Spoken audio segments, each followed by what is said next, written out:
Hey, what's up guys, it's Apollo Uchiha here, back with the final part of What If Naruto Went Back in Time, but with a twist.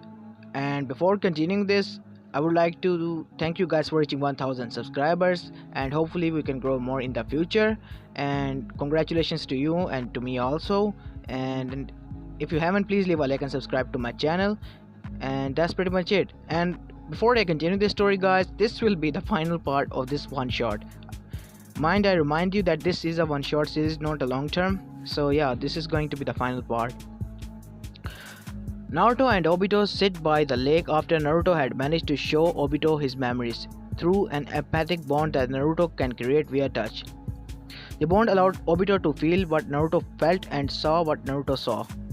He saw able to do so through a series of events that Obito would rather die than tell anyone how it happened. Sad series of events involved a fight, the blowing up of Naruto's estate, Naruto accidentally touching Obito somewhere he shouldn't have, Naruto getting on his hands and knees apologizing to his wife for blowing up their house and praying for forgiveness, said wife grabbing him by the ear and giving him the scolding of his lifetime, while Obito sitting on the side with a Henji seal slapped on him to hide his identity, contemplating on whether to call or charges of molestation on Naruto. Naruto eventually being forgiven by his wife and finally back to where they were by the lake. So, you were raised in a whorehouse. Naruto spluttered. Gah. That's what you take from my memories? Not. Oh, I don't know. Holy shit, Naruto, you're a time traveler, or you're so cool from bringing the world to peace. But no, and I prefer the term portal. Whorehouse just sound wrong, you know. And I'll have you known that Madam May is a nice lady, Naruto said. It's not every day you see a kid raised in a brothel, yet still have his innocence intact, Obito stated, which Naruto could not deny. Yeah, Madam May was rather strict about that with the ladies working there. To this day, I still don't know why she took me in. Naruto then decided internally that he would look for Madam May and thank her for everything, even if she may not know why, but it may be a bit tricky since he had to enter a brothel considering he is now married. Obito was pondering upon the memories he received to see if there were any differences until one struck him. Hey Naruto, Nagato and Konan left the Akatsuki around a week ago. Naruto froze. Left the Akatsuki? Why would they do such a thing? Do you know why? No. It was an abrupt exit. One day they were there and the next they were disappeared. Just like that, Obito stated. This was something he would put on a hold for now. They weren't an immediate threat. There were other things that he would have to deal with first. Alright, now that you're out of the equation, so many problems are now solved. We just have to deal with the plant bastard and the snake bastard and the one-eyed bandage bastard. And get ready, Obito, because it is time to take you on the road of atonement.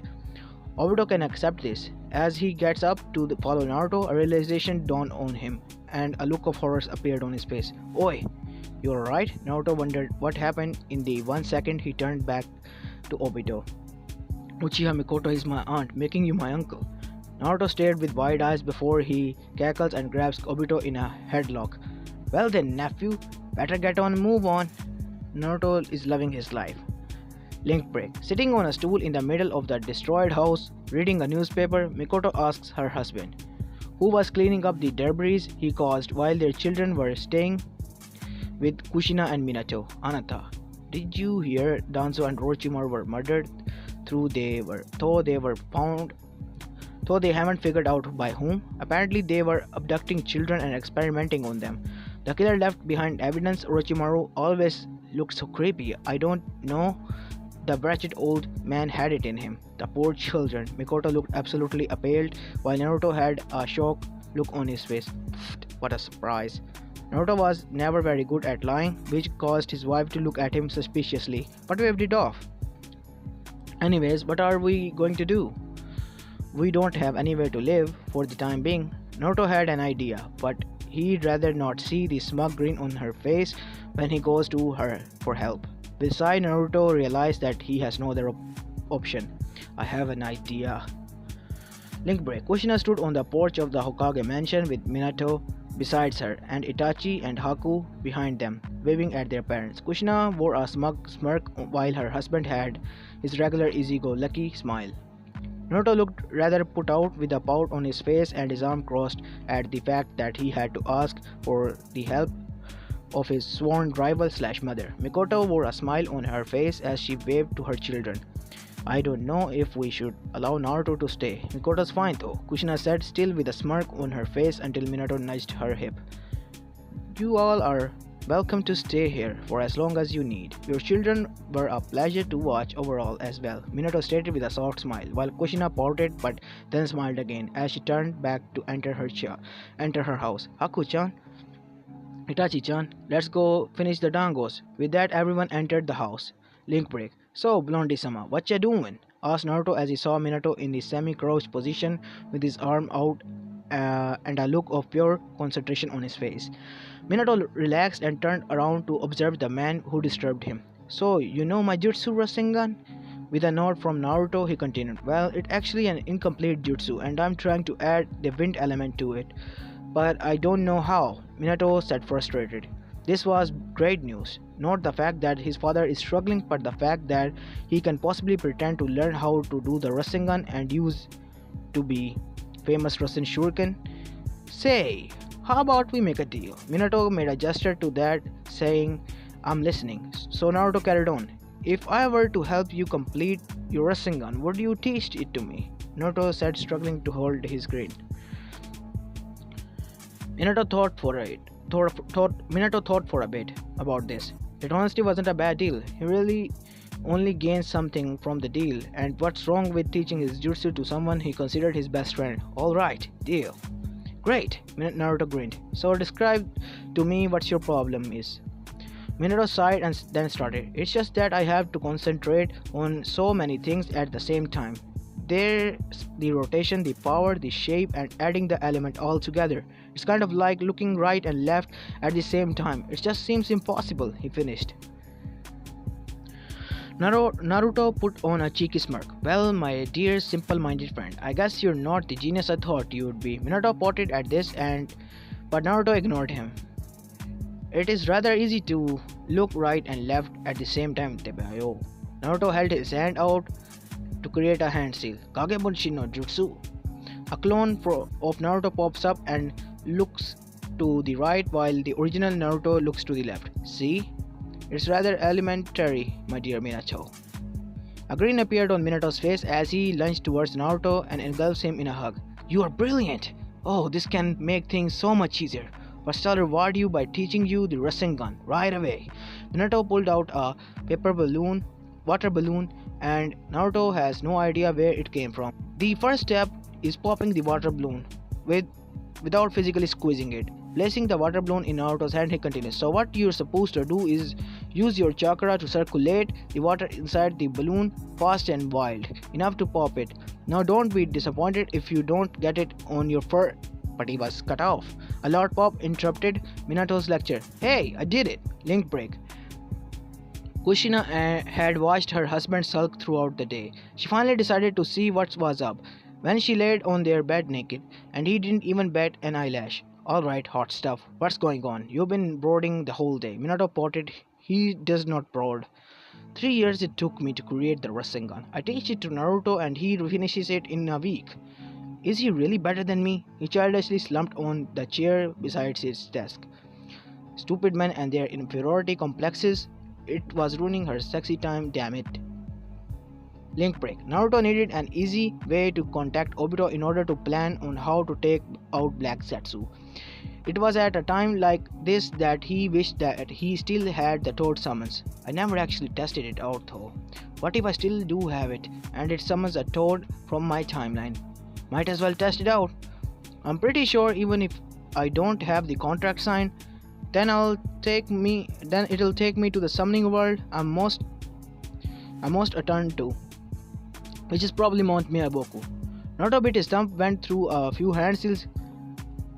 Summoning Jutsu, he yelled out. I cannot pronounce the Japanese version of it correctly, so yeah, I'm not going to try it. And let's continue my story. And Naruto's world went black. Naruto woke up when he felt something poking on his forehead. Opening his eyes, he could make out a figure standing right in front of his face, though he couldn't see it properly since his vision was still blurry, but it definitely had a human figure. Rubbing his eyes, he focused on the person in front of him and just now saw how tiny it was. It was around the size of his hand. It was most definitely a she as he analyzed her.